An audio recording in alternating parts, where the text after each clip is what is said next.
which are tailored specifically for Korean heritage students, and is also a co-author of Integrated Korean High Advanced 1 and 2. So the floor is yours, and you can start your presentation. Thank you. Thank you so much for amazing introduction. I know my name is hard to pronounce, so that's totally fine. 안녕하세요 선생님들. 저는 미국 러커스 대학교에서 한국어를 가르치고 있는 전희정이라고 합니다. 오늘 공동 발표자인 유영미 선생님은 학사 일정상 참석을 하지 못하셔서 제가 이제 두 사람을 대표 괜찮은 거겠죠? 네, 그래서 발표를 할 거고요. 제가 이 슬라이드를 저장을 하면서 폰트를 같이 저장을 하지 않는 바람에 이 주최 측에 혼란을 드려서 갑자기 노트북으로 바꿔서 진행을 하느라 조금 그 딜레이가 있었습니다. 제가 저랑 이제 유영미 선생님하고 내용을 정말 꽉꽉 눌러서 욕심껏 담다 보니까 좀 양이 많아서 한국어로 말씀을 드리는 게 제가 빨리 말을 할 수 있어가지고 좀 더 많은 내용을 전달할 수 있을 것 같아서 한국어로 발표를 진행을 할 거고요. 네, 뭐 질문이나 디스커션, 커멘트 같은 거는 한국어, 영어 어느 쪽이든 괜찮습니다. 제 이탈리아어는 못해서요. 네,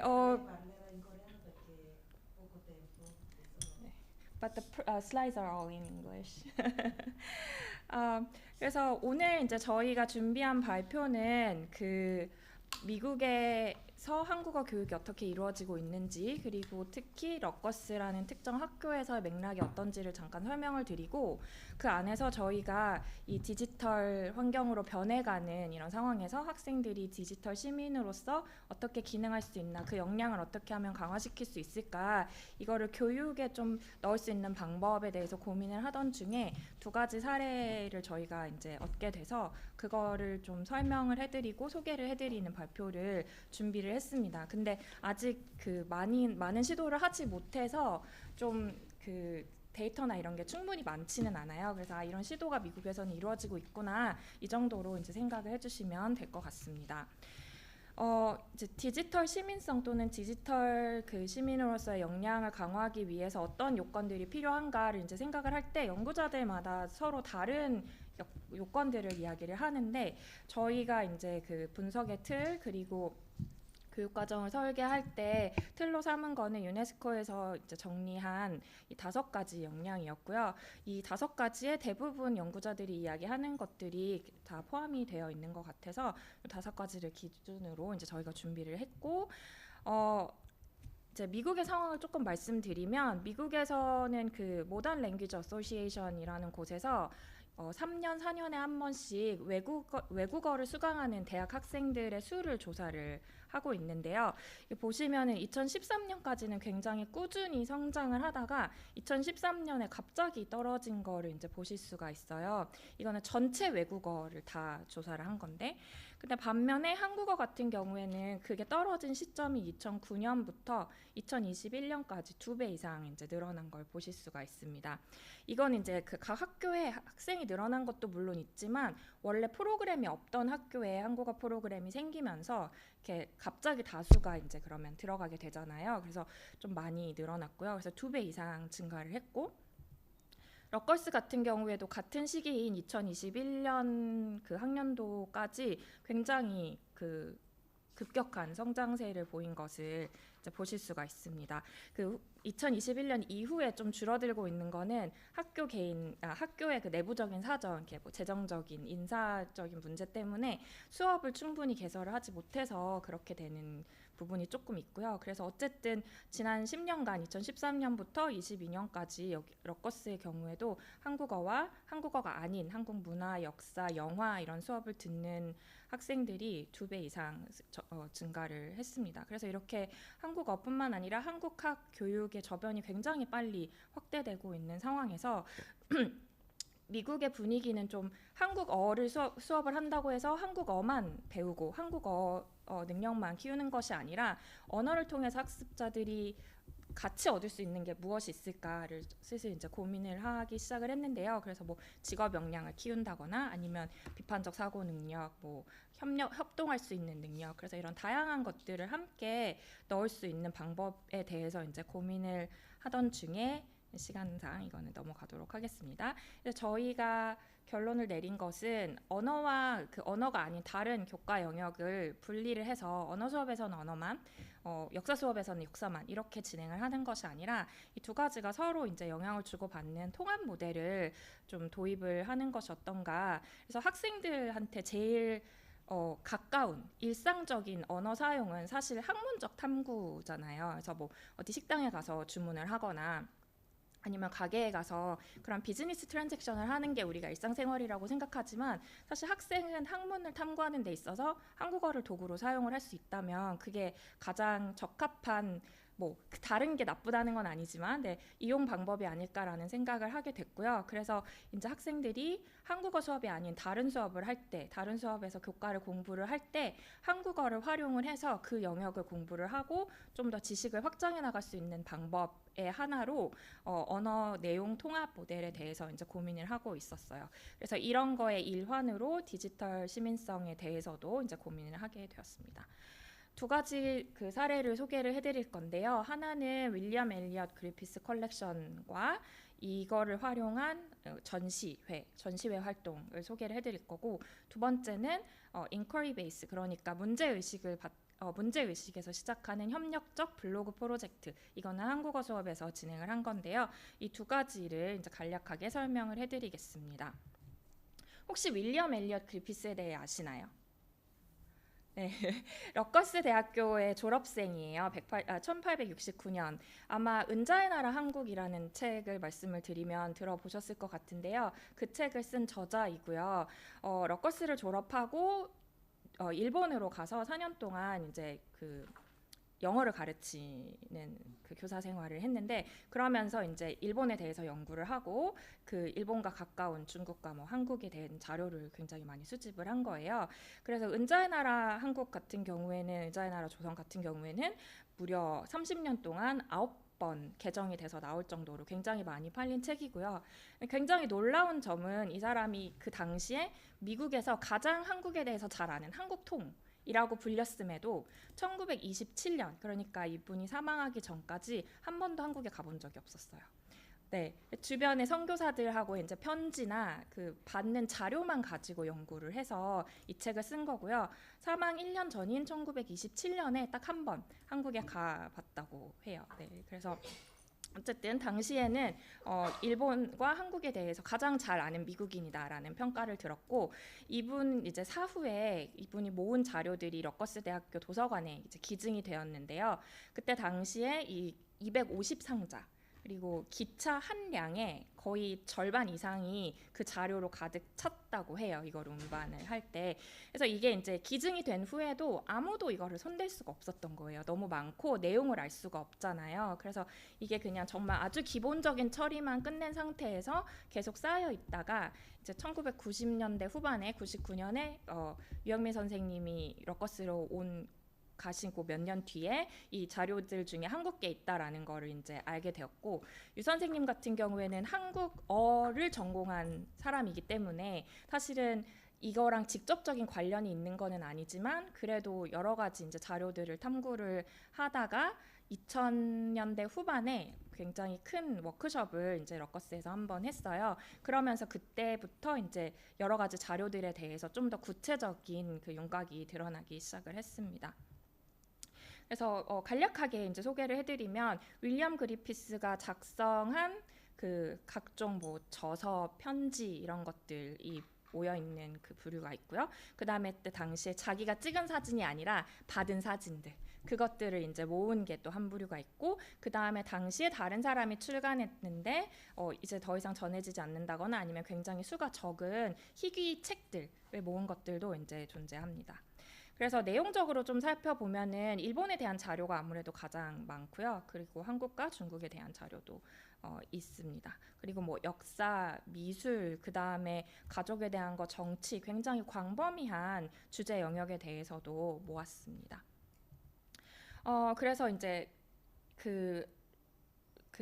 그리피스 컬렉션을 이용해서 진행된 연구를 보시면은 확실히 2000년대 후반, 2000년대에 들어서면서 많이 이루어진 것을 보실 수가 있어요. 그래서 회색이 그 그리피스에 대한 연구, 그리고 주황색이 그냥 그리피스 컬렉션을 언급만 한 연구, 파란색이 그리피스 컬렉션을 대상으로 한 연구거든요. 그래서 이게 이제 후반으로 갈수록 좀 더 활발히 이루어지고 있는데 사실 여기에는 어떤 한 분의 공이 굉장히 큰데 그거는 조금 이따가 다시 말씀을 드리겠습니다.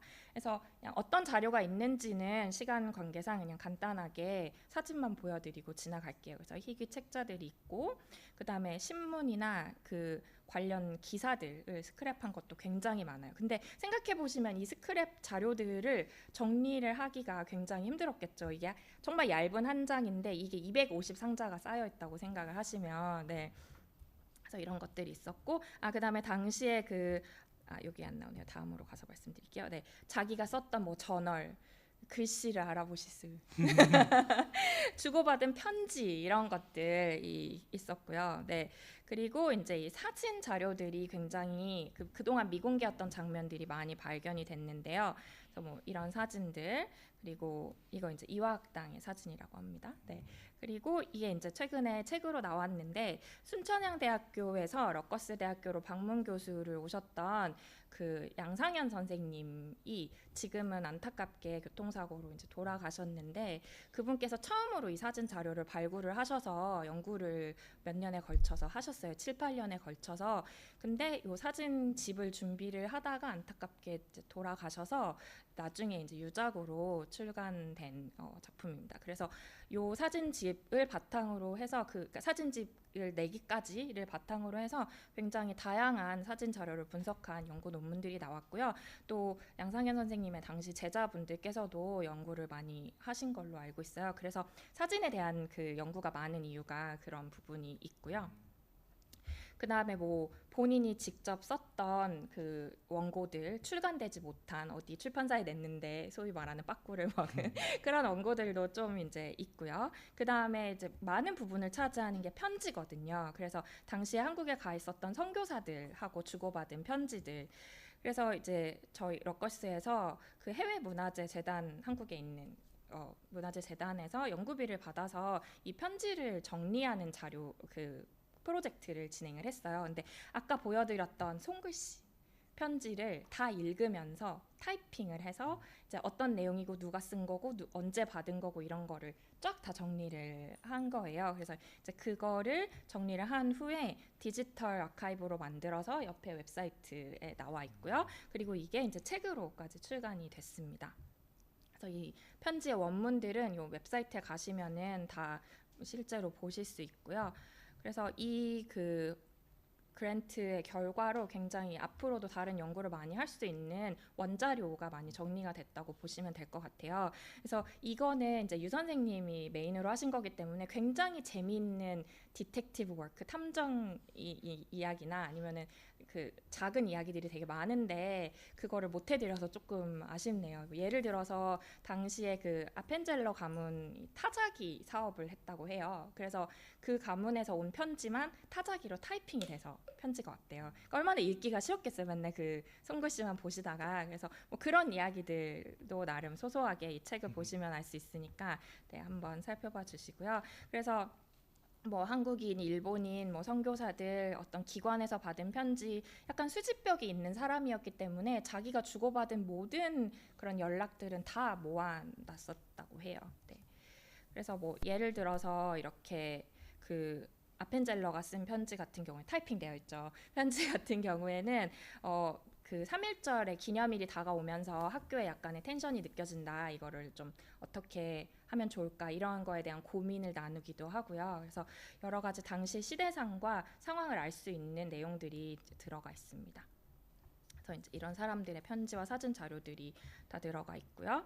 그래서 이제 저희가 이거를 그 교수법에 어떻게 활용을 할까 이제 고민을 하다가 마침 이 책이 나오면서 그 그리피스 컬렉션을 이용한 전시회를 진행을 하게 됐어요. 근데 이 전시회를 사서 선생님들이나 교수들이 준비를 하는 게 아니라 학생들한테 준비를 시켜보자라고 해서 이 Gender and Social Change in Korea라는 수업을 듣는 학생들이 이거를 맡아서 준비를 했고요.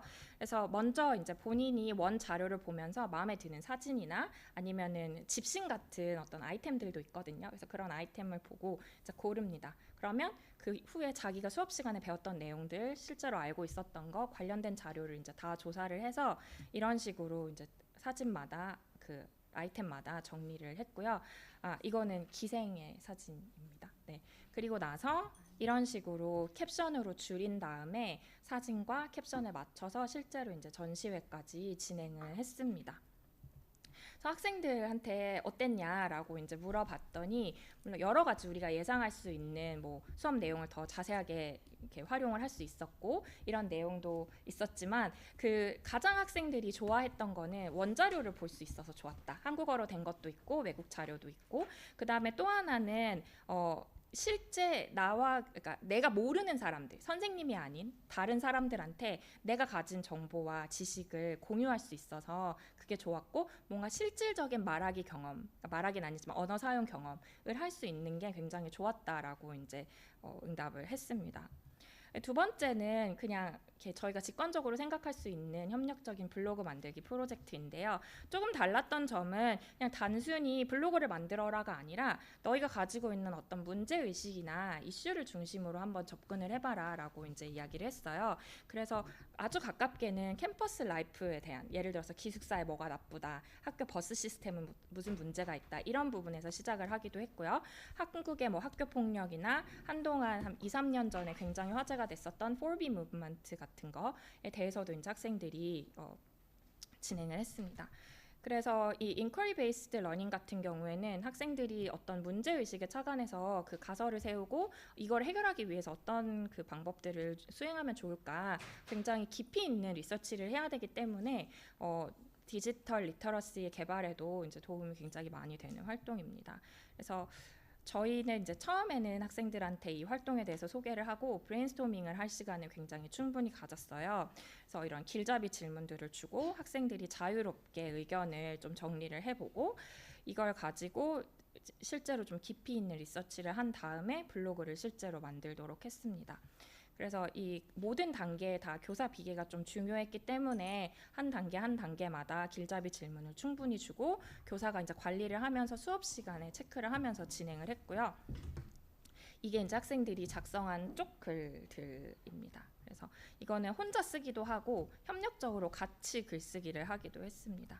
그래서 요거는 이제 학생들이 만든 그 블로그인데 제가 화면을 녹화를 해왔어요. 그래서 이런 식으로 4B 무브먼트에 대해서 주제를 소개를 하고 그 다음에 이제 어떤 내용을 그 소개를 할지 이것도 이제 학생들이 나름 한국의 상황에 대해서 정리를 해가지고 뭐 몰카 문제라거나 그 다음에 당시에 한창 핫했던 강남역 살인 사건 뭐 이런 것들에 대해서도 학생들이 조사를 해가지고 발표를 했고요.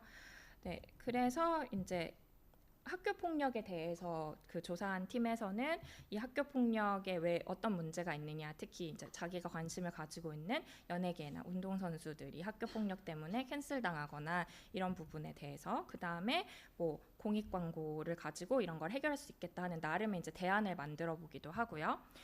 그리고 이제 마지막에는 학생들이 자기가 한 활동을 만든 블로그를 소개하고 발표를 하고 그리고 이제 리플렉션 페이퍼를 쓰는 걸로 마무리를 했는데요. 이 리플렉션 페이퍼를 그 주제 분석을 해봤더니 몇 가지 이제 주제들이 나왔습니다. 일단 첫 번째 학생들이 이 주제에 대해서 훨씬 깊이 있는 이해가 가능해서 좋았다라는 이야기를 했어요. 이거는 사실 어느 프로젝트든 리서치가 들어가면 이런 부분이 있을 것 같은데요. 디지털 그 리터러시와 관련해서 특히 인상적이었던 게 학생들이 한국어로 서치를 할 때랑 영어로 서치를 할 때랑 나오는 결과가 너무 다르더라. 그래서 뭔가 한국에 대해서 조사를 할 때 정확한 정보를 얻으려면 한국어로 서치를 하는 게 훨씬 중요하겠구나라는 거를 이제 몸소 체험을 한 것이 또 굉장히 새로운 제가 느끼기에는 그 부분 애들이 모르고 있었구나라는 부분. 그다음에 또 하나는 그 소스, 그러니까 자료의 출처에 따라서 어떤 자료는 굉장히 믿기가 힘들다라고 느껴지는 게 있어서 학생들 스스로도 이거를 서로 이제 그 크로스 체크를 해가면서 이제 조사를 했다. 이것도 결국에는 이 디지털 사회에서 학생들이 정확한 정보를 믿을 수 있는 정보를 얻을 수 있는 방법이거든요. 그래서 이런 부분에 훈련이 가능했고 그다음에 이제 학생들이 여러 명이 같이 하는 활동이다 보니까 협력적으로 이루어지는 부분도 이제 디지털 사회에서 소통하는 방법에 대해서 배울 수 있었다. 그다음에 문제 의식에서 출발을 했지만 그런 대상이나 그 사건 사고에 대해서 굉장히 약간 공감을 하고 이 부분에 대해서 그 어떤 애착을 갖게 되면서 이 부분을 좀 더 윤리적으로 어떻게 하면 처리할 수 있을까 이런 부분을 좀 더 이렇게 내가 그러니까 그냥 단순히 이성으로 판단하는 것이 아니라 공감을 하면서 해결해 나가는 그런 부분에 대해서도 학생들이 코멘트를 해줬습니다. 마지막으로 또 가장 인상적이었던 건 이게 블로그다 보니까 교실 안에서만 보고 끝나는 게 아니라 학생들이 교실 밖에 있는 청자나 그 독자들을 상정을 하고 이거를 쓰게 되거든요. 그래서 뭔가 공공을 위한 글 작성을 한다는 게 좀 책임감이 느껴지는 일이었다 이런 이야기를 많이 하더라고요. 그래서 이제 마지막으로 빨리 이제 달려왔는데 결론을 말씀을 드리면 저희가 해보고 싶었던 거는 이 디지털 인문학이라는 게 한국어를 가르치는 교실에서도 어떻게 활용할 수 있는 방법이 있지 않을까? 활용을 잘 할 수 있다면 이게 실질적인 언어 사용 경험을 제공하는데 굉장히 유용한 도구가 되지 않을까 하는 생각에서 이제 시작을 했고요. 그래서 특히 저희가 지금 이제 추진하고 있는 언어 내용 통합 모델에도 잘 맞는 요소였기 때문에 이런 일을 하게 되었고요. 특히 학생들이 긍정적으로 반응한 부분은 모티베이션, 그러니까 언어 학습의 모티베이션이 생겼다. 그 다음에 내가 이런 일을 할 수 있다니, 내가 성장한 것 같다. 그게 눈에 보여서 좋았다라는 긍정적인 부분들이 있었습니다. 하지만 아무래도 이제 아까도 말씀드렸다시피 이제 막 시작한 연구라서 자료도 좀 더 모아야 되고요. 좀 더 깊이 있는 분석을 해야 실제로 어떤 교육적 성과가 있었고 또 어떤 부분을 보완해 나가야 할지 좀 더 알 수 있을 것 같아서 이런 시도가 이루어지고 있구나 정도로 이제 생각해 주시면 될 것 같습니다. 네, 감사합니다.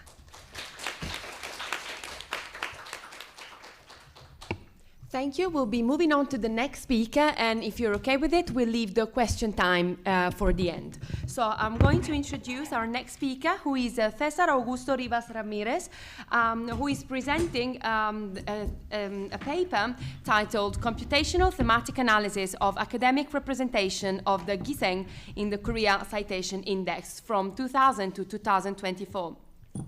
Cesar Ramirez is a pre-doctoral researcher in East Asian Studies at the Universidad de Malaga, where he's completing his doctoral thesis on Giseng women in the Joseon dynasty.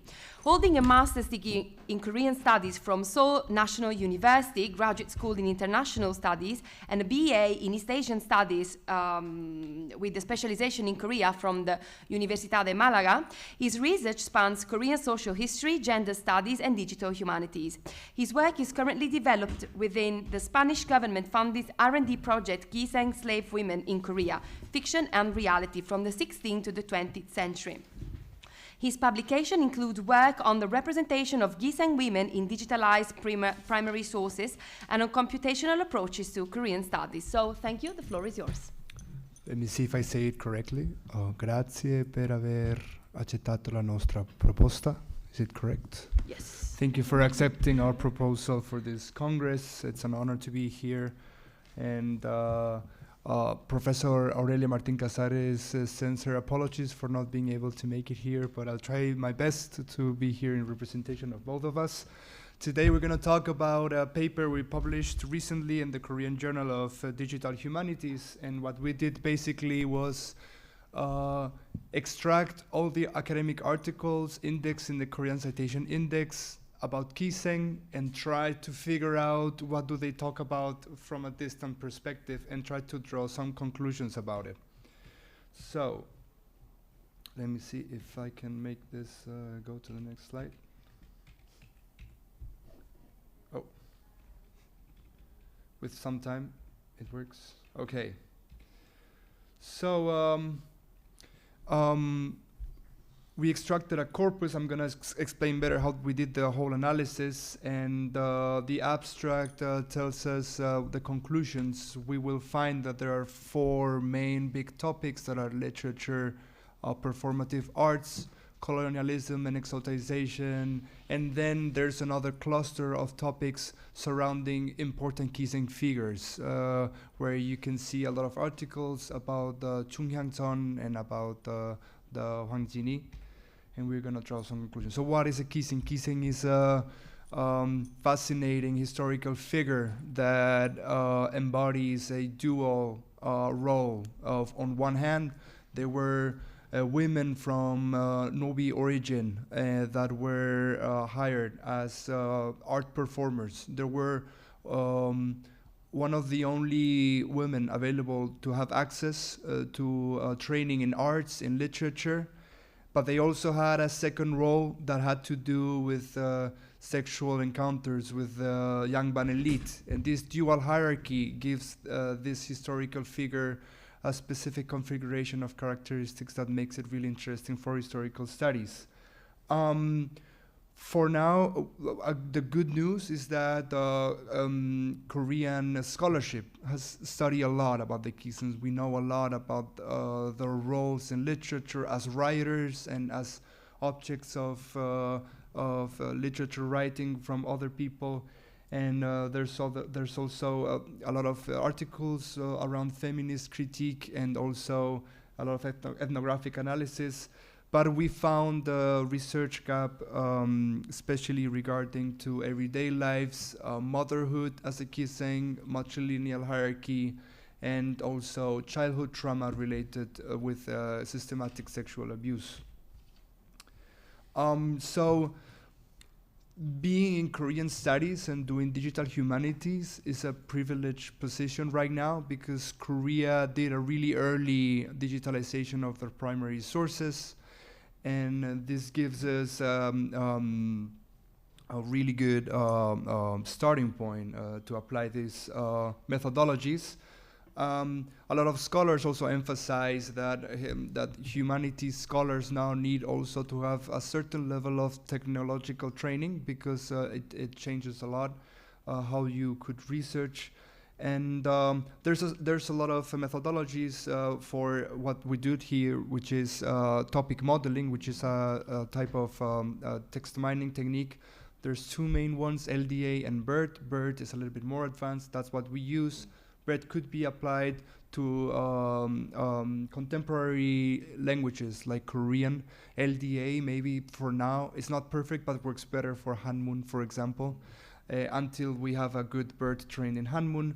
And then we have the concepts of distant and close reading. Distant is getting quantitative data of a large corpus, like if I find the term Kiseng, what other terms do I normally find around them? Which years are is the Kiseng more mentioned than other years? And then the close reading is the actual reading of the text and the qualitative interpretation. Both are really important. A lot of misconception is that digital humanities are here to substitute qualitative close reading with quantitative distant reading. That is not the case. The objective here is to give us a solid quantitative basis for a more productive qualitative analysis. And then this study, it might have some gaps. I'm looking for the discussion, but it's the first approach with the Kiseng studies for a large-scale interpretation of texts in the field of topic modeling.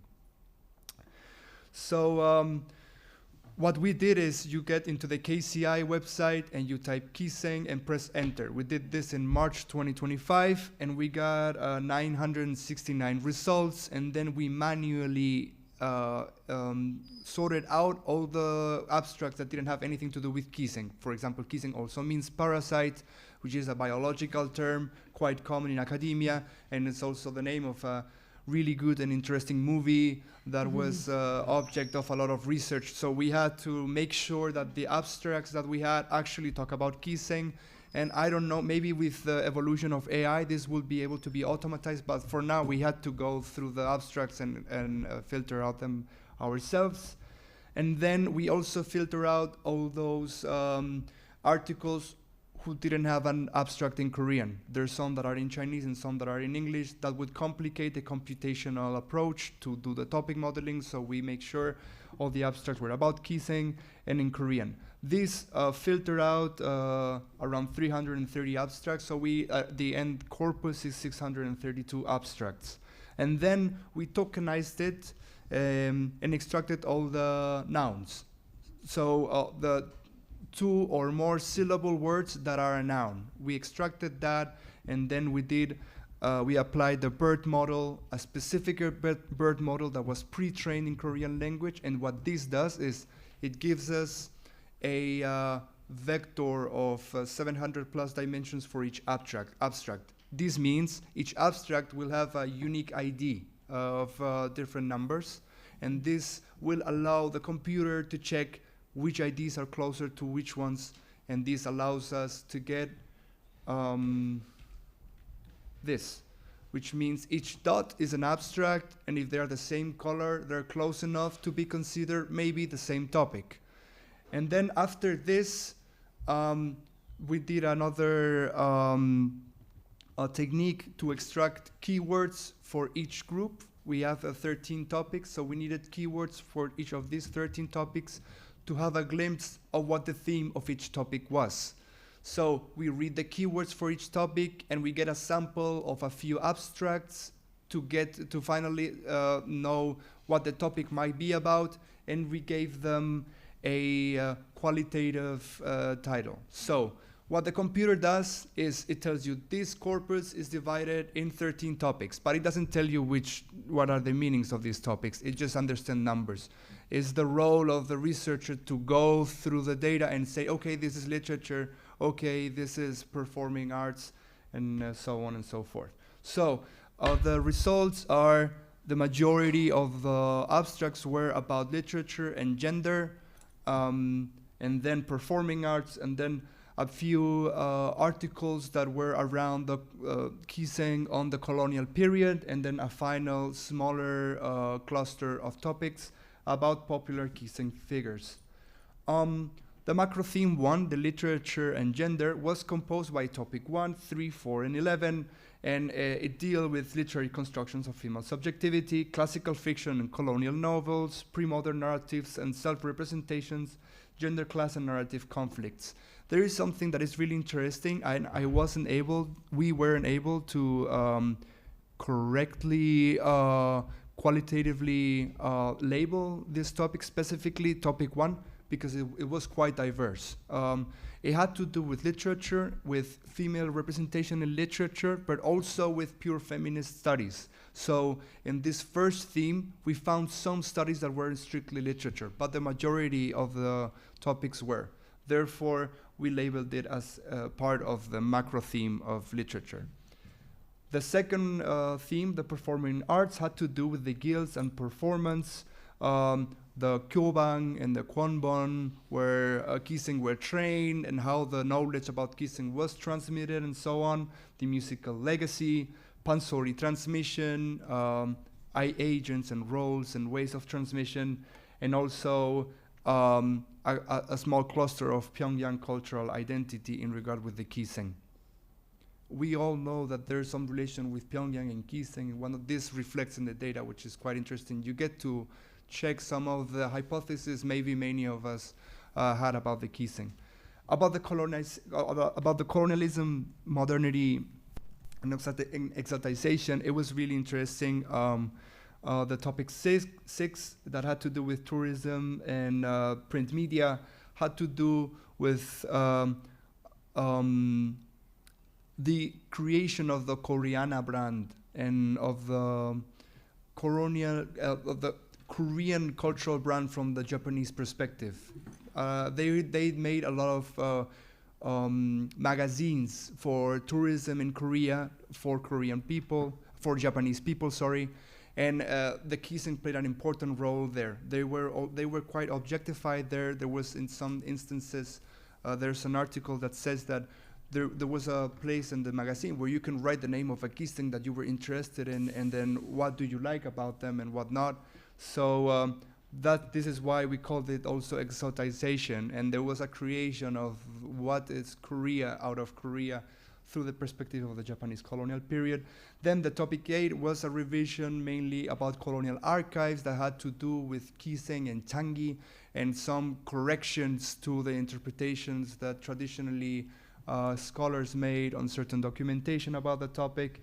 And then the topic 12 was really interesting, was about activism, national movements, and Kiseng as civil agents in certain independent movements. I recall an article that was about Kiseng that were in secret suing Taegyeolgi flags in the times of the colonial period. So you can see also who the Kiseng, the female agency of the women, so-called as Kiseng, played an important role in the maintenance of a Korean identity in the underground counter culture in the times of colonial period. And then the theme 4, which were popular Kiseng figures, are made by the topic 7 and topic 10. Topic 7 had to do especially with Chung and topic 8 with Hwang Jini, which are figures that we already know. Chung Yang wasn't a Kiseng, but her mother was, and it's a tale that is quite related with Kiseng, so this is why it appeared. So we had this before. What we did is with each topic, we give it a label, and then we said, okay, these topics seem part of the same literature, big topic, and then we applied a color to it. The good news for us was that it coincided with the geographical location.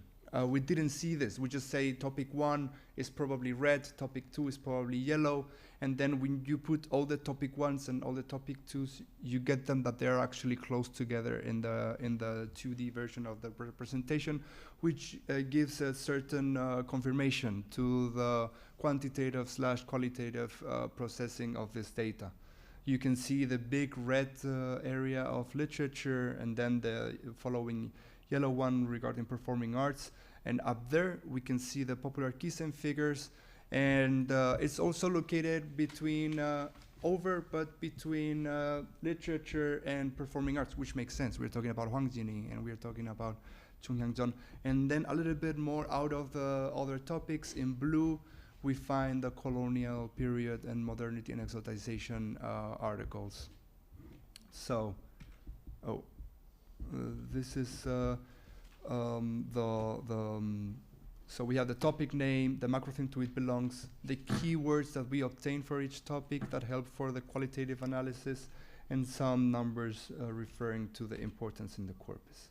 So, conclusions and achievements, the good and the bad news. The good news is that Korean scholarship has done a lot, and thanks to all the work done, we could also conduct now some holistic analysis. We can get all the information that Koreanists gather from Kiseng in the literature world and in the performing arts world, and try maybe to draw some holistic conclusions on who these women were.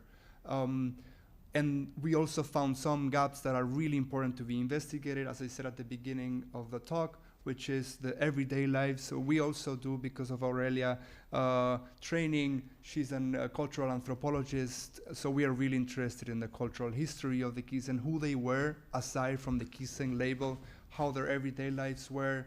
And I also recall reading a book about Shijo on Kiseng, and the author, I don't remember his name now, he briefly mentioned how Kiseng were sexually assaulted when they were of really young age as an initiation ritual. So there are certain instances there of this happening, but not much research done. And it's a little bit tricky. You cannot apply current psychological frames to the past, but it is difficult to think that such strong childhood experiences wouldn't dictate how the rest of your life would work. So I think it's really important to perform more work in this line. Also, the matrilineal inheritance and the motherhood of the Kiseng and Kiseng of older age, and all these topics are a little bit researched, but still not in the center of the academic interest. And another interest that we gather after doing this research was finding other anonymous keysengs. We know a lot about Chung and a lot about Hangjini, but what other keysengs are there? What were their roles, and try to get how their lives were. And also the artist-prostitute dichotomy that we observed in other analyses that we did on other corpus, like the Chosun Wangjo-shillok. We can see it present there. We also see it present in academia, but a little bit also in the margins of the field. So I think that is also a really interesting topic to think about.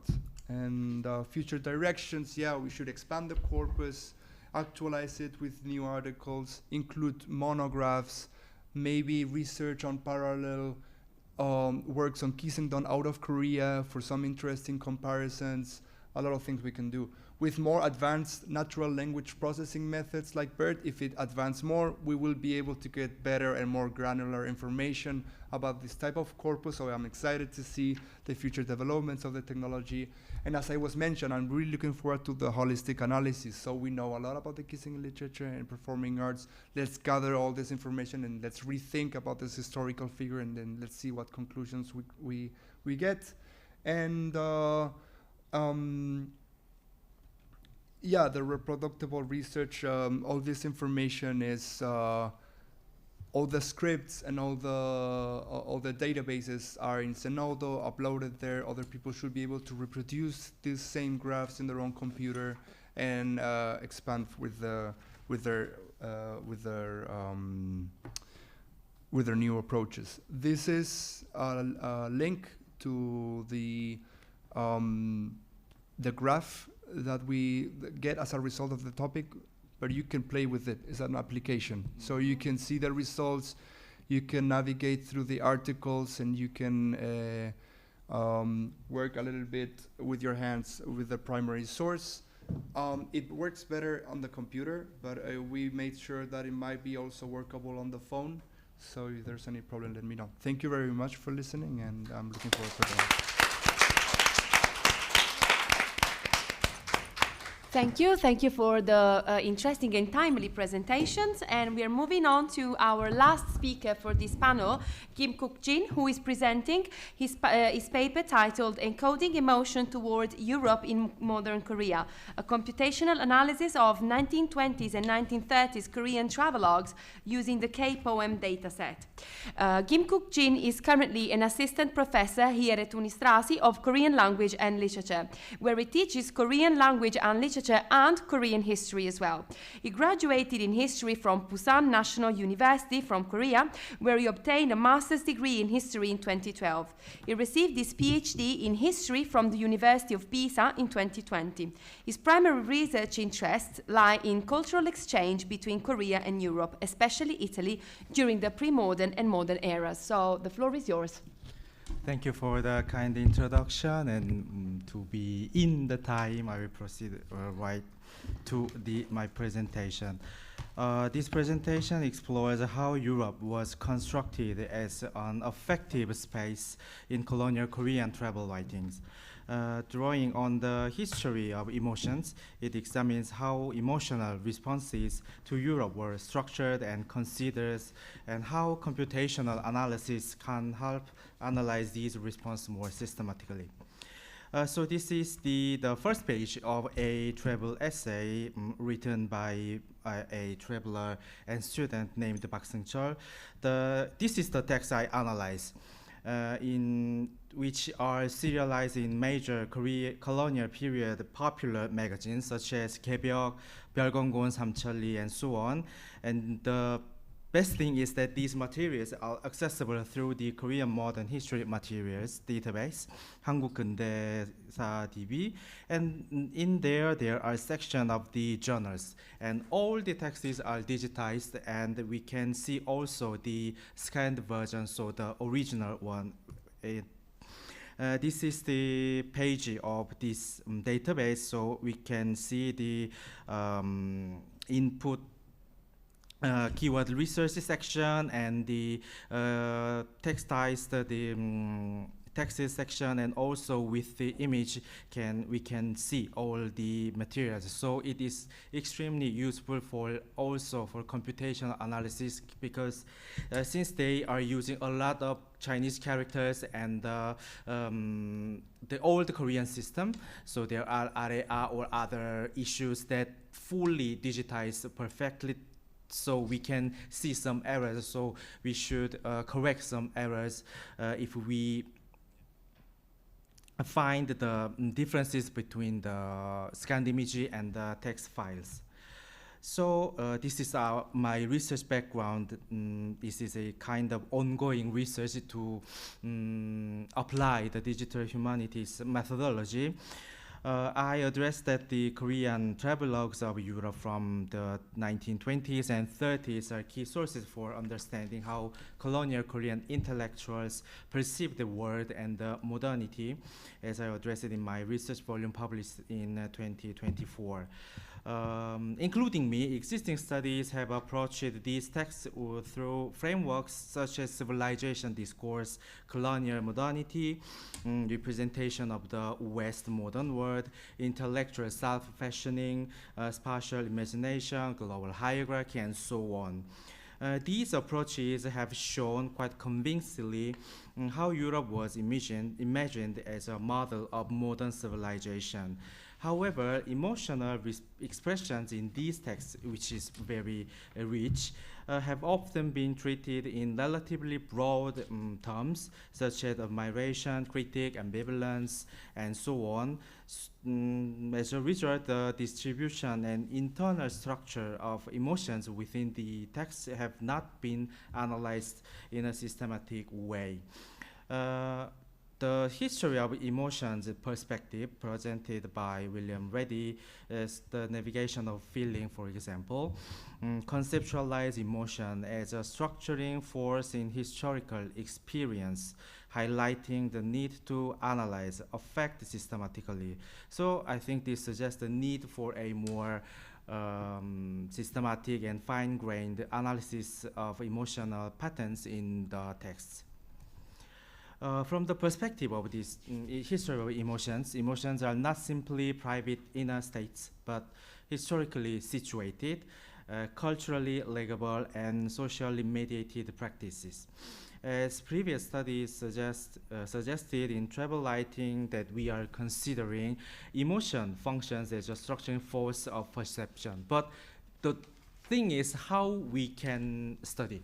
So there are some approaches with the perspective history of emotion, which is I am trying to do. So I think about integrate the computational analysis. So the closure reading remains anyway essential as addressed by the presentation of Cesar. So what can we get more from the computational analysis is the center of my presentation, and I will show some works that I am doing and I have done. This research was started by a chance when I discovered the K-poem, the Korean Poetry Emotional Metadata. I'm sorry, I do not remember the full database name by chance, which was published on the website of Korean Association of Digital Humanities. This is a human annotated multi-label emotion dataset based on modern Korean poetry.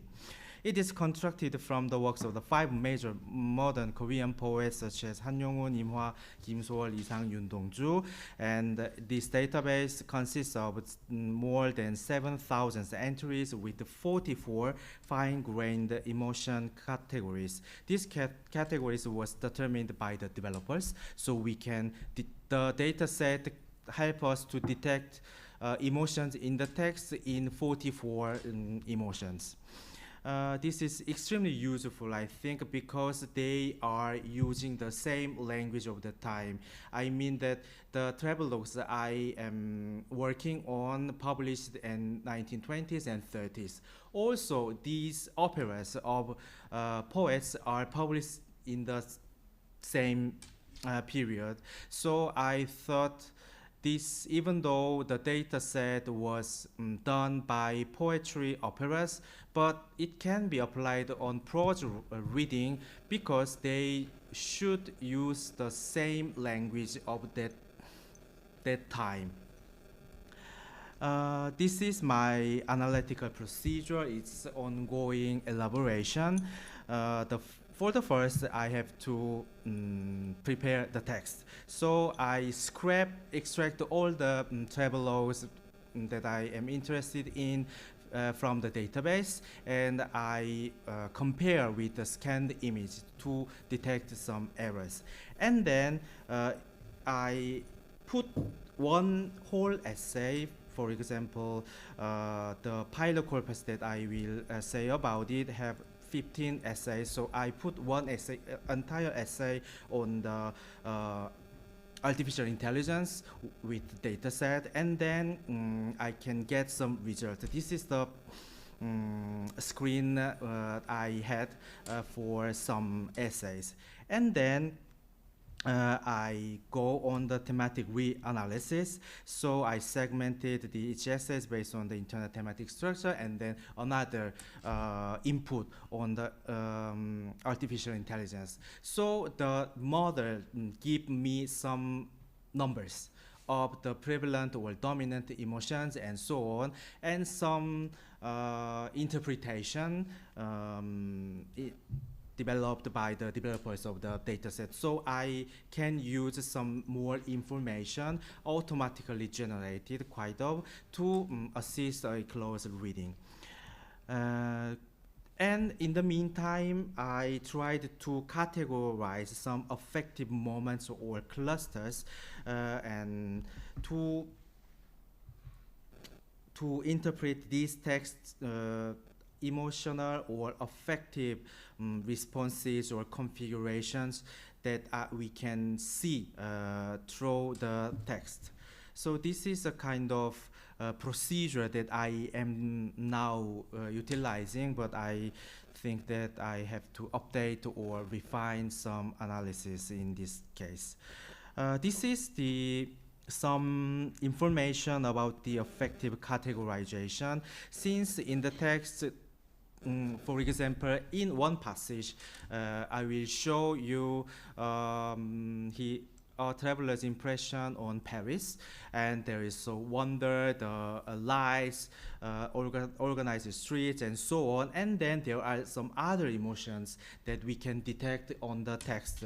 So since the emotions are quite always co-occurring, which is the dominant, which is the less dominant, and so on. This kind of information can help us to imagine the affective structure of that scene or a essay or a traveler and so on.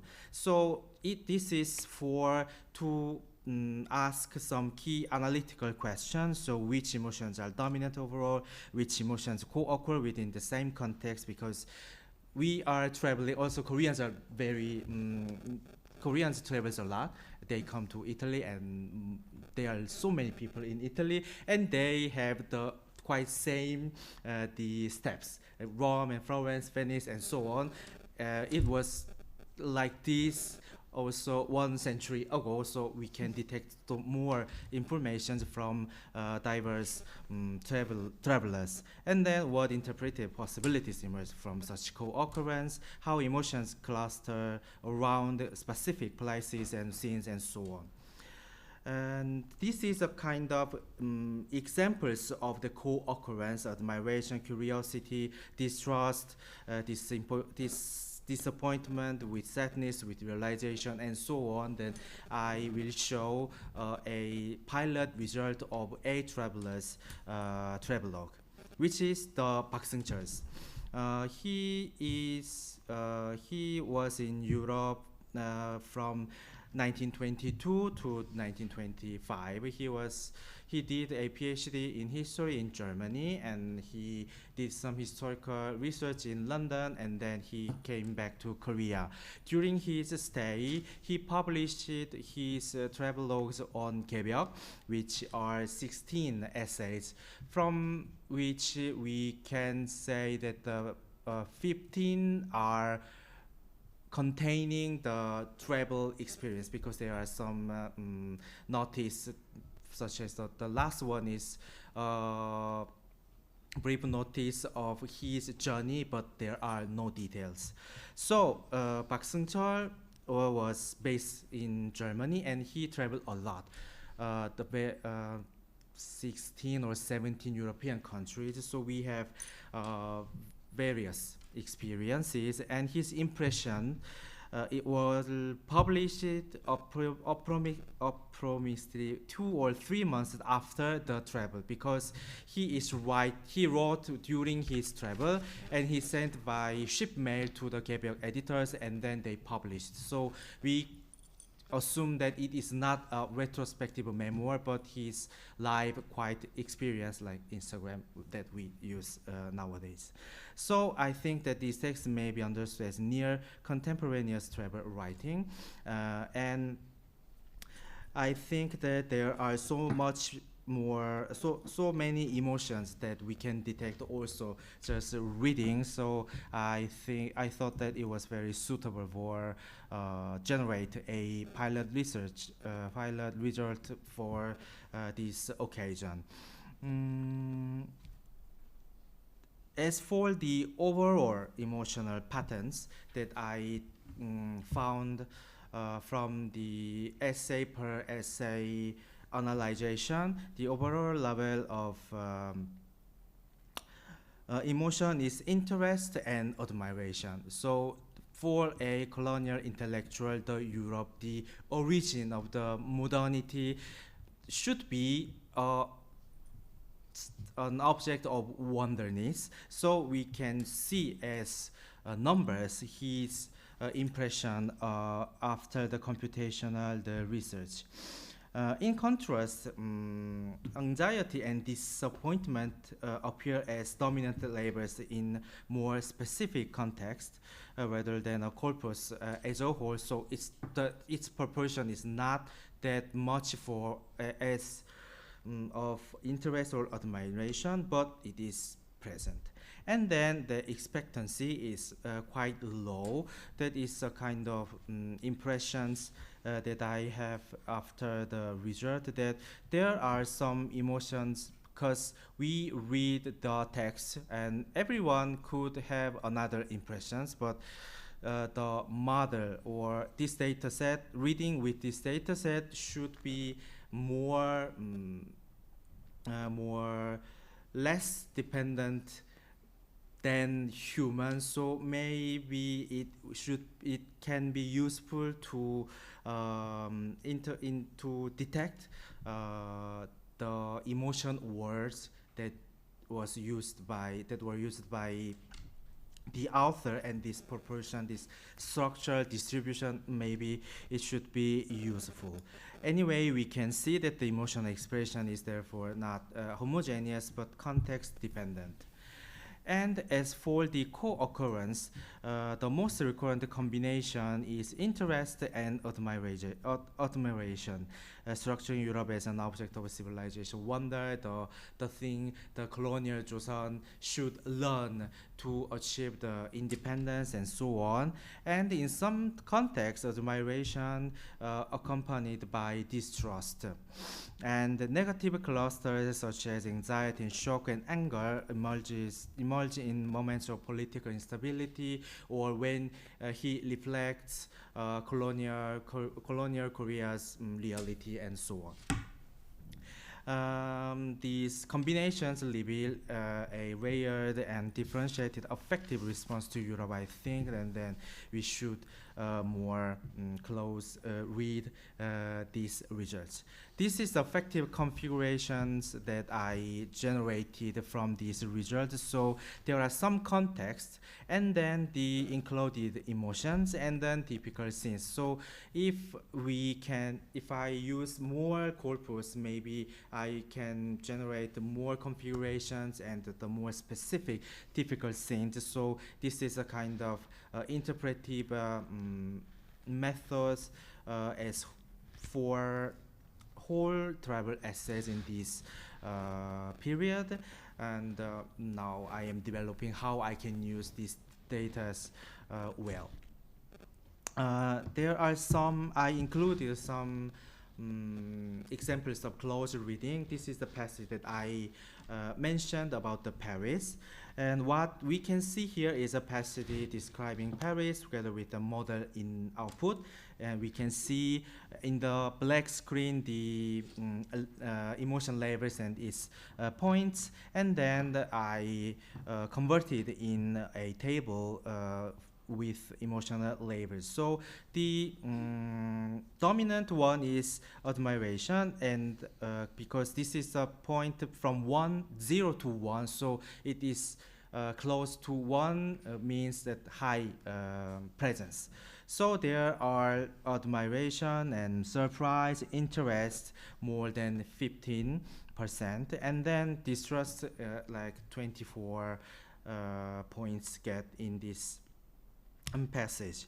So this passage in fact has often been considered as a representative example of admiration for modern European civilization, and the computational results do support that reading. The dominant is clearly admiration, reinforced by surprise and interest. At the same time, the close description of Paris as a people intoxicated with pleasure, 환락에 취한 국민, and so on, introduced a slightly different note. This is where the weaker signal of distrust becoming meaningful. I think it does not overturn the dominant tone of admiration, but we can assume that when he sees this wonder, he had some uncomfortable feelings or emotions about that scene. This is another example about the comparison with some European countries to Korea.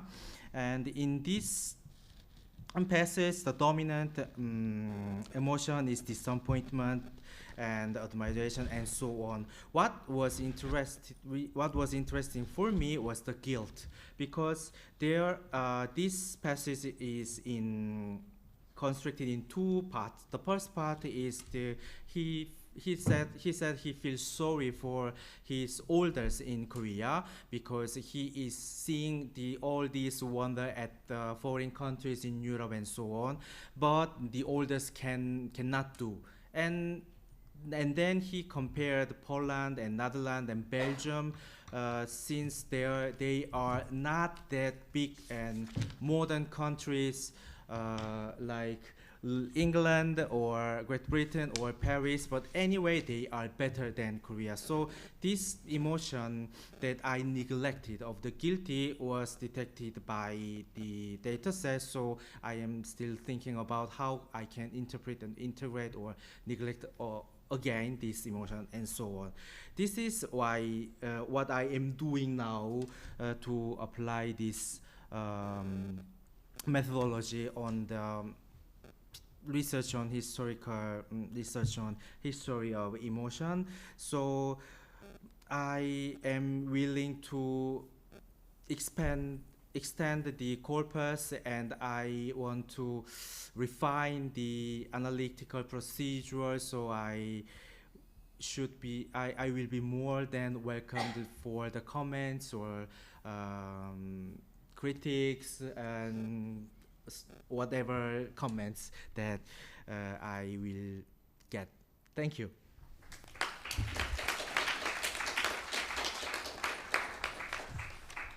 Thank you for this very interesting panel. And I'm not saying it because I'm the chair, of course. I found very fascinating that there is always this recurring theme of the relationship between what the machine can do and what the humans can do. And now the two things have to integrate to varying degrees based on what we are doing. So sometimes the machine cannot find something, like in the case of Cesar, and instead sometimes the machine notices, pass me this time, of course they don't have a conscience, but something that is actually interesting.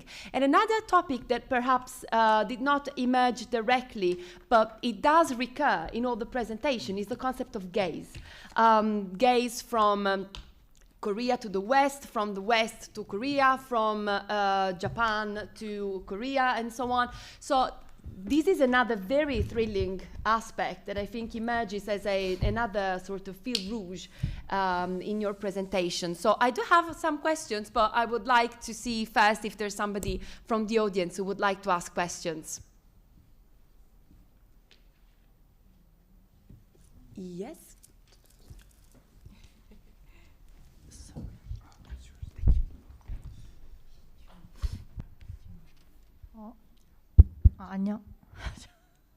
안녕하세요. 저는 이번 2월에 부산의과대학교에서 한국교육학과로 석사를 하기를 받았는데 지금은 시에나에서 어학 코스를 밟고 있습니다. 이탈리아. 제가 그 전희정 선생님께 질문이 두 가지가 있는데 그 수업을 하실 때 언어 내용 통합 모델로 교수를 하시려면 아무래도 학습자의 한국어 난이도가 중급 이상은 돼야 된다고 생각을 하는데 실제로 수업이 중급 이상의 한국어 학습자들로 이루어지는지 맞을지 먼저 그게 궁금해서 그게 나중에 다음 질문이랑 이어져서요. 혹시 그럴까요? 네, 맞아요. 3학년 한국어 수업이고요. So she's asking if it's for advanced students and I'm confirming it. 네, 맞습니다.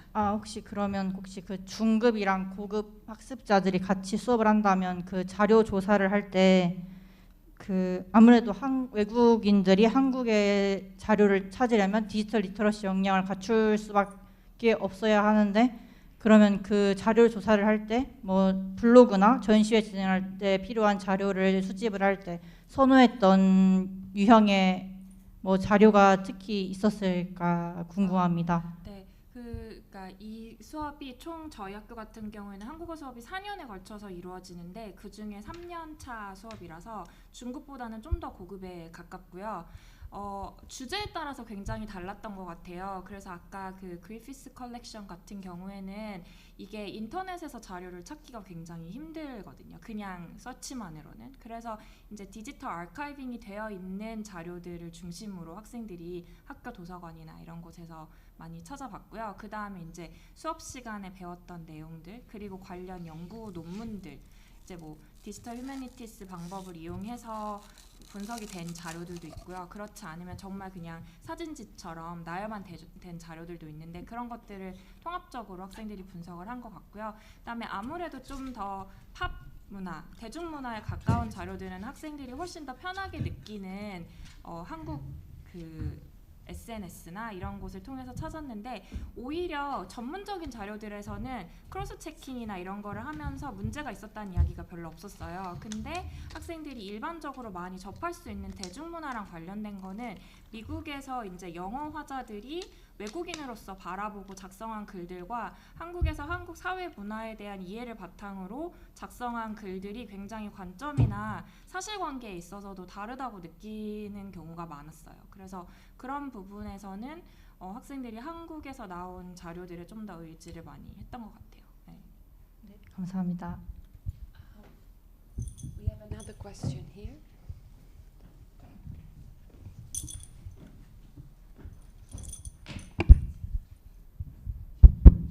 Thank you so much for the fascinating presentations to all of you. I have a question for Professor Kim. I was wondering, I mean, this is a question and also a comment. I was wondering if you are planning to adopt a geographical framework. I noticed that you kind of categorized, Northern Europe, Balkans, Poland, and Southern Europe. So I was thought that it would be very intriguing if you find out that, you know, Korean intellectuals under Japanese rule were their interpretation and impression of Europe aligned with Northern European intellectuals or travel writers, because they marginalized Southern Europe. You know, Northern Europe, they are superior. They are, you know, they know how to adopt, you know, cold water, cold climate. And Southern Europeans, they are backward. They are barbarians. You know, kind of, you know, this kind of, you know, margins and center. So I was wondering, you know, like, if you are considering this, and like, what do you expect to learn if you categorize those affective and emotional responses to Europe? Yes, thank you for question and comment. I am not, as for the geographical framework, I have to categorize some European countries in groups, because these travelers felt just like some Northern Europeans or Western Europeans. What I mean is that there was and there are unfortunately a kind of hierarchy between European countries, and in Americas we know that the Northern America is perceived superior to Southern America and so on.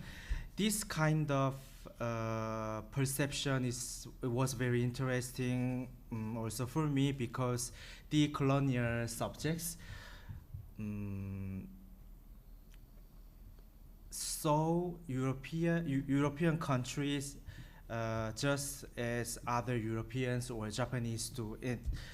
For example, as for the emotional expressions, the Northern European countries such as Finland and Norway and so on, there are more positive emotions when I worked with this data set. And for Southern Europe, for example, Italy, there are so many sentences that this is very beautiful country, but there are so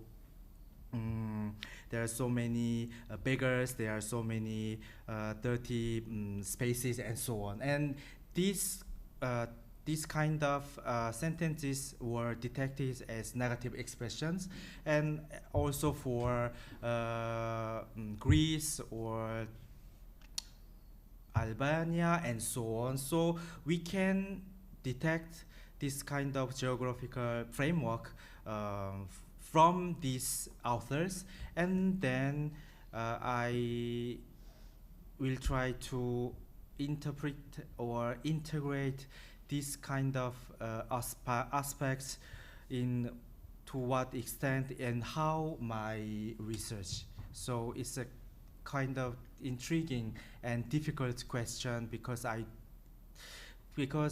the fact that the travelers embodied this kind of modernity perception were all considered and all revealed. So what should be new perspective on the same account, if I can use in a good way the computational analysis. Thank you. Any more questions? Can I? Yeah, sure. I also have a question for Dr. Kim. So I could I could easily imagine that these people who went overseas back then was probably from like very privileged. Yes. So I was wondering if their like backgrounds, like education or like shimbun, and back then had any like impact or influences on their interpretation of their experiences. The most of these overseas students in Europe, also in America, were educated in Japan. At least from the high school, they did the scholarly process in formation in Japan. So they felt they were accustomed to the modern education system, and then they should have learned about the way the Japan sees the world and the modernity and the colony and so on. And most of students are Christian because it is very, very expensive to go abroad in a such a distant way. So they often get funded by missionaries, some Christian foundations, and so on. As for the Park Seung-cheol, he is a son of the first Korean consulate in America, I think. So we can easily assume they were very, very privileged person. And when we can see this kind of aspects for also Nae-seok, who traveled as a woman, who traveled in Europe, the world, for example. This, I hope this was Thank you. response. Thank you. And any other question, or should we keep the panel going? Okay, then you can ask a I question. have Yeah. a question for Cesar. It was very fascinating, this kind of reconstruction of previous studies trend using the computation and artificial intelligence. But I think that the limitations or persistent silence that you said at the last part of presentation about there were less researches on Giseng about one thematic and another thematic. We should, I think this is because there are no materials. If there are no primary sources, for example, in history, you cannot do the research. I assume that was the main reason of this kind of distribution of the research on Giseng is largely on literature and gender studies and popular culture studies. And so how I'd like to what you think about this point. And the another one is about the utilization of this framework. So it is very good to know about the last trend and how the studies are going. But after then, because you did a research with a very big corpus, that corpus will be extended, but in a slow way, because you did the research with the works published until March 2025. So it has been 1 year. So in 1 year they cannot produce a big number of the researches. So I wonder if you are planning to adopt this framework to other thematic, if there are, what it is and why. Thank you. Yeah. On the first question, I friendly disagree. Because our approach is we are working with the Shilluk and the Simchangwanilgi, where Giseng are not the main protagonists, but they are present. So you have to analyze these sources with an oblique perspective and try to find where they are and analyze them with a gender perspective, and you will get a lot of answers. We are working on that currently. Okay. Hopefully there will be some publications and we can discuss, because it's difficult, you're right. It will be really easy to have diaries or something that will give you direct information. But you know, you can study how the young band thought and what was the mindset, who were the people that wrote those sources, and read them in an oblique way, and kind of if reverse you can analyze kind of registers, 호적대장, or that kind of sources will be very revolutionary, because it takes less time than, because my colleagues, for example, they are working with Excel because they should datize the registrations, registrations and so on. So Yeah, definitely not Excel. Yeah, but these sources are by the government of Korea made them open source in XML format, so they're really easy to receive and to data mine. So I think there's a lot of to be done there. About other topics, we focus a lot on cultural history. So we do Kiseng, and we're doing a lot of studies on Nobi, and I am also personally really interested in animal history as well. So So the minority of the society in the pre-modern Korea and margins. Some related subjects is your future goal. Always with this approach of reading main sources where they're not the protagonists, but they are present and trying to undo their histories. Yeah. May I do a question? Yes. Okay, awesome.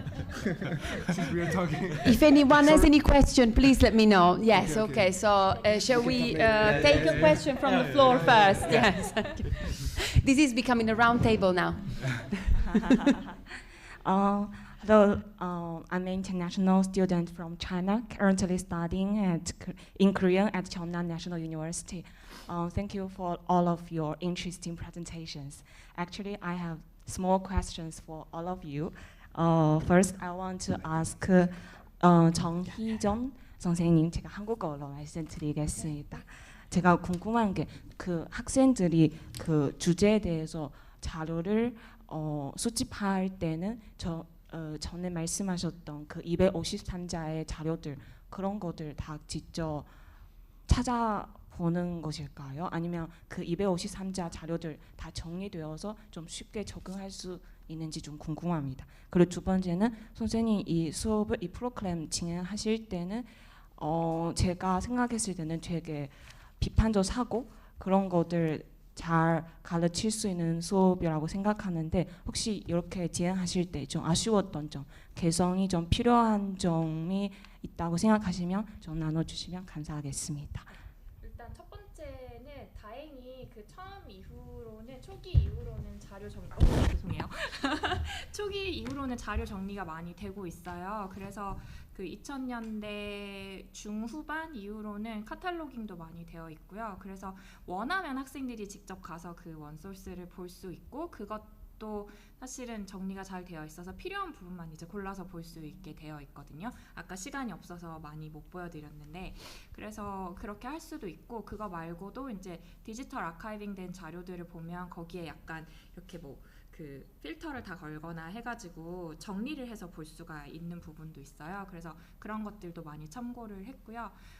두 번째 질문 같은 경우에는 그러니까 예상을 못해서 과제를 수행을 하면서 제가 좀 수정을 해야 됐던 거는 학생들이 그 정보의 진실성에 대해서 트라이앵귤레이션을 하는 것을 제가 굳이 관리를 안 해도 된다고 생각을 했어요. 이제 대학생이니까 어느 정도 이제 자료를 보고 그것의 진위를 판단을 하고 이런 것들이 꼭 한국어 수업이 아니라 다른 곳에서도 충분히 하고 있는 거고 그걸 이제 키우는 게 대학 교육의 목표이기도 하잖아요. 그래서 그 부분 괜찮을 줄 알았는데 생각보다 많은 학생들이 잘못된 왜곡된 그런 관점이나 내용을 가지고 다른 걸 찾아볼 생각을 하지 않고 그게 맞다고 생각하는 경우가 많이 있어서 그 부분을 이제 끊임없이 여러 군데를 확인을 하고 비교를 하고 어떤 게 맞는지를 너네가 토론을 해서 정해야 되고 확실하지 않을 때는 잘 아는 사람한테 확인을 받아라까지 이 부분에서 생각했던 것보다 많이 교사 비계가 들어가야 됐거든요. 그래서 아마 다시 이거 프로젝트를 진행을 할 때는 그 부분을 좀 더 강조하는 방향으로 길잡이 질문을 만들거나 할 것 같아요. 감사합니다. Okay, I have a question, small question for Mr. Cesar. And actually, I'm major in Korean literature. So I was wondering, when you, when you search the study essays, is there maybe I think there may some opposite views, opposite perspectives about one text. So when you meet this problem, how do you categorize it? How to categorize a study? Can you rephrase the question? Sorry. I was wondering because researchers always have their methodology to to read the text. So sometimes the perspectives may change from researcher by researcher. Oh yeah. Yeah. So if when you studying, when you find all of these essays, there may be some opposite views about one text. Yeah. So when you meet this situation, how do you categorize this kind of different essays? Especially maybe in literature. Yeah. So the clustering of topics is done computationally. So the computer is telling you these texts are similar, and then we categorize that topic out of keywords extracted from that group of texts, and also from a random selection of a number of those abstracts. So there will be a subjective bias in the interpretation of the data, as well as an imperfect categorization from the computer. It is interesting to analyze where they are. I'm sure they are. I will have to critically read again my categorization to give you a proper answer. But what I can tell you is, in all the many different trials with different approaches computationally and qualitatively, certain things change here and there, but the general conclusions remain the same. The trend of a big topic on literature, and then performing arts and colonialism and main kissing figures. Since this is a macro data analysis, we didn't get into the specifics of individual articles. So yes, I'm not sure if I gave you an answer to the question. Okay, Yeah, thank yeah, you. yeah. 마지막으로 김 선생님께 질문 드리겠습니다. 제가 재미있던 것은 그 이렇게 travel 이렇게 좀 여행하면서 썼던 글에서 감동을 느끼면서도 불신을 느껴졌다는 것이 좀 재미있다고 생각했습니다. 그 불신에 대해서 느꼈던 이런 부정적인 감정에 대해서 좀 구체적으로 좀 설명해 주시겠어요? 어떤 점에서? 네, 그 말씀드렸던 부분이 이제 처음 이 박승철이라는 사람이 유럽에 와서 마르세유로 이제 들어와가지고 배를 타고 기차를 타고 파리를 가서 파리에서 이제 베를린으로 가요. 그래서 이제 파리에서 구경을 하면서 이제 자신의 감상을 그렇게 쓰는데 과연 사람들이 최고의 도시라고 할 만큼 뭐 아름답고 어쩌고 저쩌고 하는데 중간중간에 이제 저도 처음에 읽으면서 약간 이런 말 어떤 의도로 이런 문장을 썼을까 하고 고민을 했었던 부분이 누가 이렇게 보면 환락에 취한 국민이라 하겠다 뭐 이런 표현들이 있어요. 저는 처음에는 그냥 그렇게 생각할 수도 있지. 그러고 그냥 이제 넘어갔죠. 일단 그 내용 파악을 해야 되고 나중에 이렇게 되니까. 그런데 이제 이 감정 데이터셋을 활용해서 분석을 했을 때 이러한 부정적인 감정과 관련된 부분이 굉장히 나름대로 높게 나오는 걸 보고 좀 다시 생각을 해보게 됐던 게 말씀드렸던 부분이었어요. 실제로 부정적인 감정들을 우리가 그냥 누가 쓴 글을 읽으면 감정을 느낄 수 있잖아요. 그런데 제가 별로 많이 느끼지 못했던, 그리고 다른 연구들에서도 그 부분이 딱히 언급되지는 않았어요.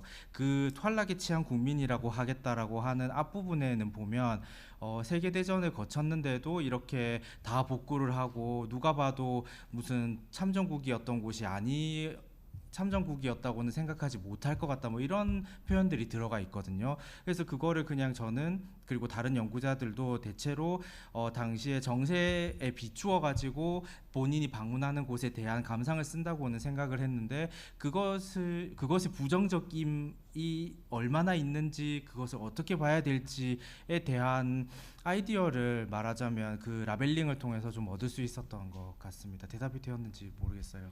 감사합니다. Any more questions from the floor? Okay, so now you are allowed one question only. you were going to. Let's start with one. Let's see if that inspires someone from the floor. I think the sentiment analysis Yes, you were yeah, trying, yeah. I think is really interesting and could tell us a lot of information about primary sources that we didn't get so far. I think I am doing some experiments myself And it's a little bit difficult because, as you mentioned, the dictionaries are from poetry and for literature sources. And maybe for your primary, are they travel diaries? Travel essays. Published on the journals, magazines. So the thing is that the language is quite different. Yes. So what I'm trying to do is getting different scholar dictionaries. Okay. Putting them together and crossing them with the primary source and trying to get some information out of it. As I work with the Shillok and the Sinchomorigi, maybe the emotion is not much there. Yeah. So maybe that's why I'm not getting good results. But I'm really interesting. Let me also comment that it's a really good approach that you are doing the comparison with the scan. I think that could revolutionize the NHID, the National Institute of Korean History. What is and also another comment on another question about the sentiment analysis approach. One is how are you managing the bias of the poetry with your primary source, and the other one is it works quite well with modern languages, but sometimes it doesn't work quite well. For example, what's the name in English for this movie, Cruella de Vil? You know that one? Yeah. Cruella de Vil in English. Okay, so it's the word cruel, which is a bad one. So when you do sentiment analysis on Twitter, it would say like as a bad sentiment, but it's not the bad. It's just the name of the movie. So sometimes it requires personal supervision. So I'm asking you, how are you dealing with this? The data set that they developed are constructed in a way that they can generate some numbers and some interpretations because they use the large language models. For example, I did my work with ChatGPT 5.3, for example. So there are the labels. So what is the most dominant, less dominant with numbers, and then the model interpret this. The passages. So you do it through API, through using. It's not an API. It's a JSON document, and then I put in the chat the JSON document with the indications developed by the annotators, and then I put the text, and then you can see the result. So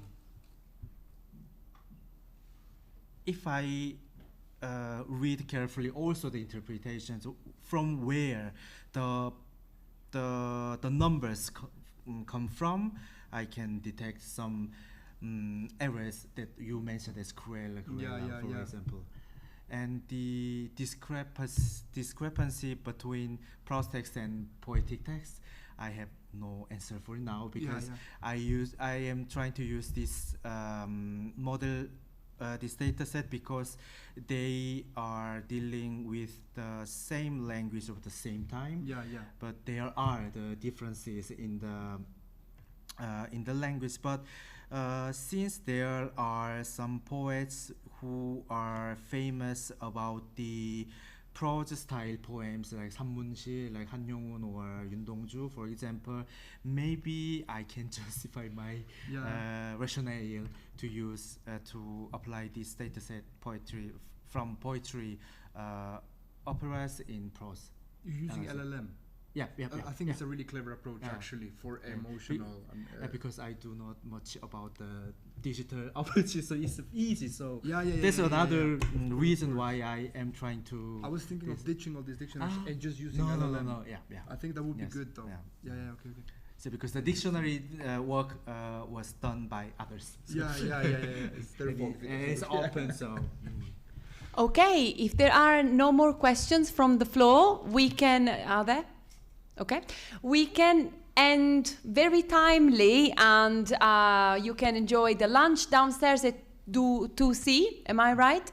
Room 2C is actually upstairs because we are underground, aren't we? So it's impossible to go any further than this. So let's go upstairs and have our lunch. Thank you, everyone, for your attention, and to our wonderful speakers. Thank you to Dora.